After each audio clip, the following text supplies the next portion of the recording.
शांति।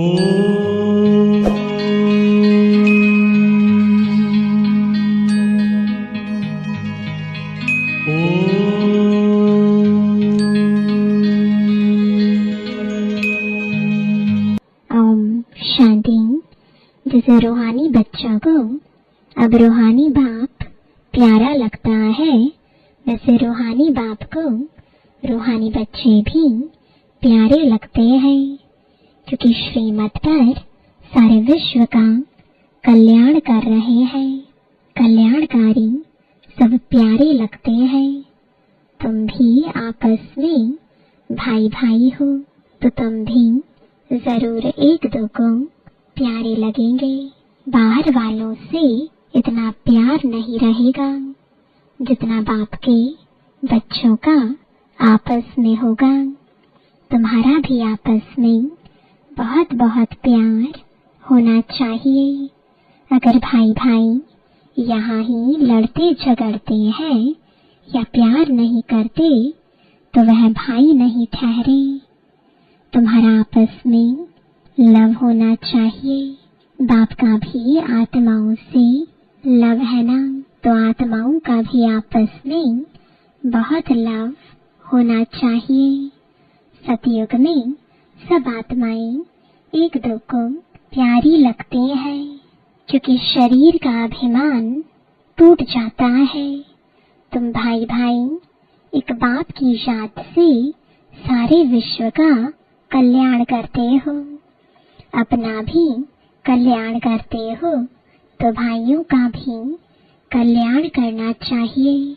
इसलिए बाप देह अभिमानी से देही अभिमानी बना रहे हैं। वो लौकिक भाई भाई तो आपस में धन के लिए, हिस्से के लिए लड़ पड़ते हैं। यहाँ लड़ने झगड़ने की बात नहीं। हर एक को डायरेक्ट कनेक्शन रखना पड़ता है। यह है बेहद की बात।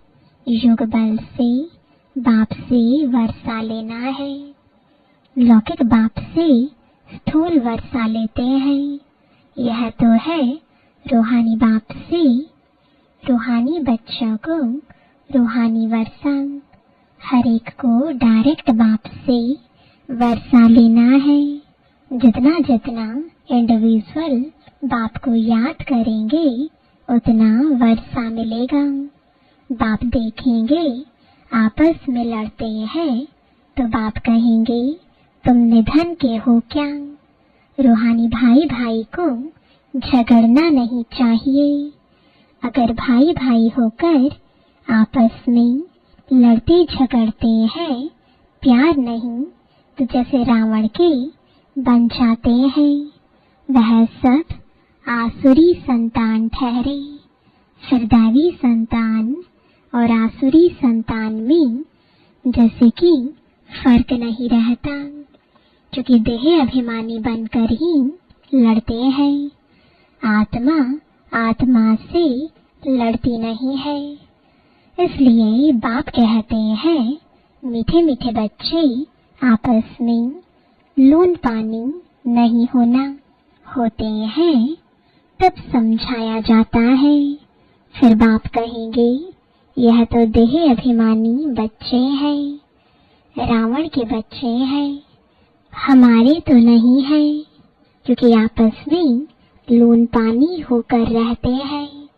तुम 21 जन्म शीरखंड होकर रहते हो। इस समय देही अभिमानी बन रहना है। अगर आपस में नहीं बनती है, तो उस समय के लिए रावण संप्रदाय समझना चाहिए। आपस में लून पानी होने से बाप की इज्जत गवाएंगे। भलीश्वरीय संतान कहते हैं, परंतु आसुरी गुण है तो जैसे देह अभिमानी है। देही अभिमानी में ईश्वरीय गुण होते हैं। यहाँ तुम ईश्वरीय गुण धारण करेंगे, तभी बाप साथ में ले जाएंगे। फिर वही संस्कार साथ में जाएंगे। बाप को मालूम पड़ता है कि बच्चे देह अभिमान में आकर लून पानी हो रहते हैं, वह ईश्वरीय बच्चे कहला ना सके। कितना अपने को घाटा डालते हैं, माया के वश हो जाते हैं। आपस में लून पानी यानी नमक पानी मतभेद हो जाते हैं। ये तो सारी दुनिया ही लून पानी है, लेकिन अगर ईश्वरीय संतान भी लून पानी हो तो बाकी फर्क क्या रहा। वह तो बाप की निंदा कराते हैं। बाप की निंदा कराने वाले लून पानी होने वाले ठोर पा ना सके। उनको नास्तिक भी कह सकते हैं। आस्तिक होने वाले बच्चे कभी लड़ नहीं सकते। तुम्हें आपस में लड़ना नहीं है, प्रेम से रहना यहाँ ही सीखना है। जो फिर 21 जन्म आपस में प्रेम रहेगा। बाप के बच्चे कहलाकर फिर भाई भाई नहीं बनते तो वह आसुरी संतान ठहरे। बाप बच्चों को समझाने के लिए मुरली चलाते हैं, लेकिन देह अभिमान के कारण उन्हों को यह भी मालूम नहीं पड़ता कि बाबा हमारे लिए कह रहे हैं। माया बड़ी तीखी है, जैसे चूहा काटता है जो मालूम ही नहीं पड़ता है। माया भी बड़ी मीठी मीठी फूंक दे और काट लेती है, पता भी नहीं पड़ता है। आपस में रूसना आदि आसुरी संप्रदाय का काम है। बहुत सेंटर्स में लून पानी होकर रहते हैं। अभी कोई परफेक्ट तो बने नहीं है। मायावार करती रहती है। माया ऐसा माथा मूड लेती है जो पता नहीं पड़ता है। अपने दिल से पूछना है कि हमारा आपस में प्रेम है व नहीं। प्रेम के सागर के बच्चे हो तो प्रेम से भरपूर गंगा बनना चाहिए। लड़ना झगड़ना उल्टा सुल्टा बोलना, इससे ना बोलना अच्छा है। Hear no evil. अगर किसी में क्रोध का अंश है तो वह लव नहीं रहता है।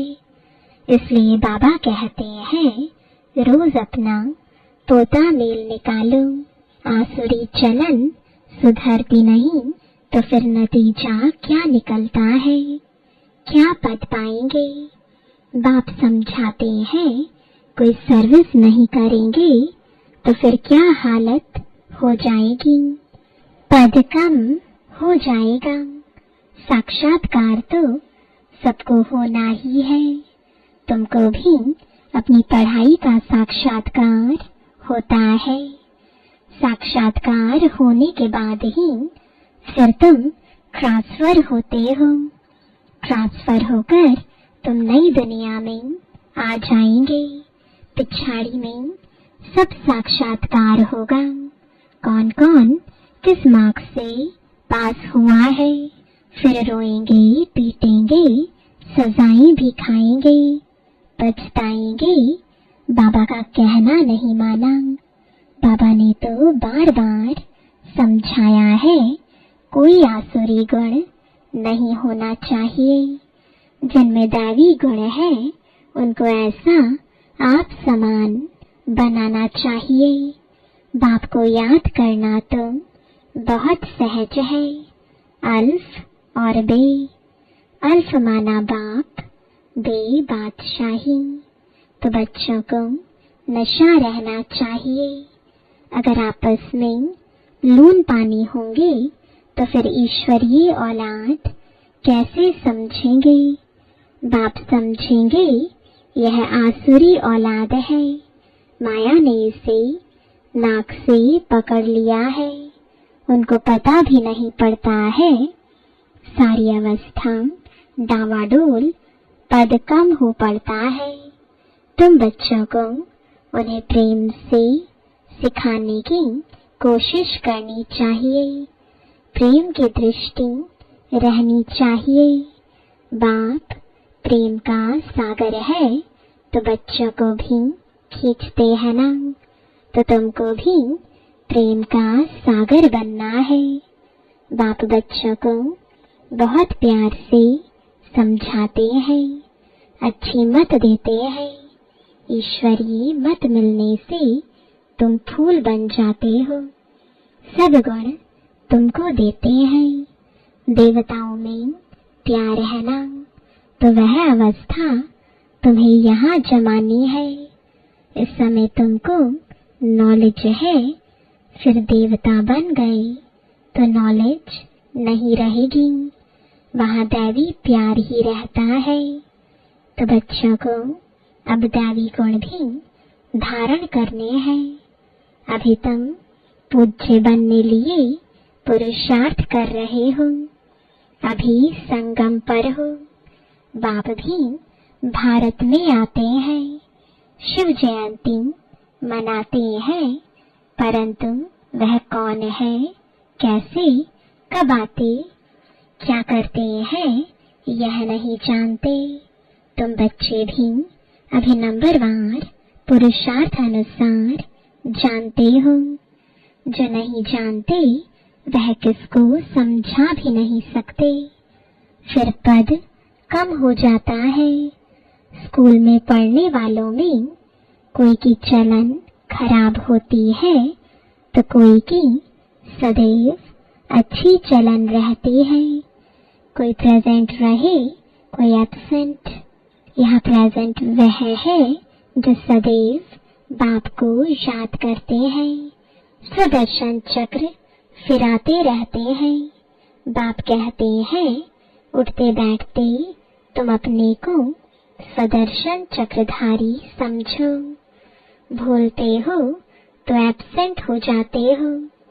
जब सदैव प्रेजेंट होंगे तब ही ऊंच पद पाएंगे। भूल जाएंगे तो कम पद पाएंगे। बाप जानते हैं अभी टाइम पड़ा है।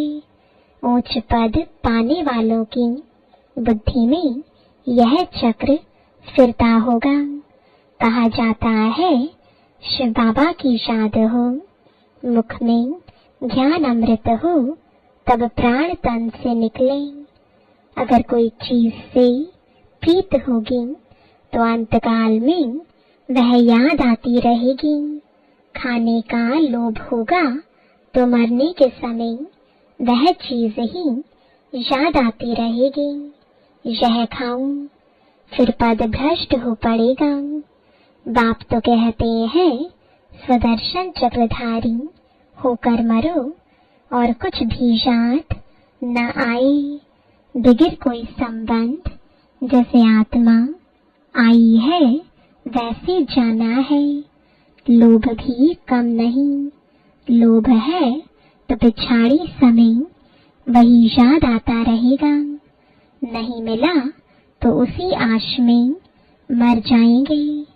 इसलिए तुम बच्चों में लोभ आदि भी नहीं होना चाहिए। बाप समझाते तो बहुत है, परंतु समझने वाले कोई समझे। बाप की याद को एकदम सीने से लगा दो। बाबा, ओहो बाबा, बाबा बाबा मुख से कहना भी नहीं है। और जपा जाप चलता रहे। बाप की याद में कर्मातीत अवस्था में यह शरीर छूटे तब ऊंच पद पा सकते हो।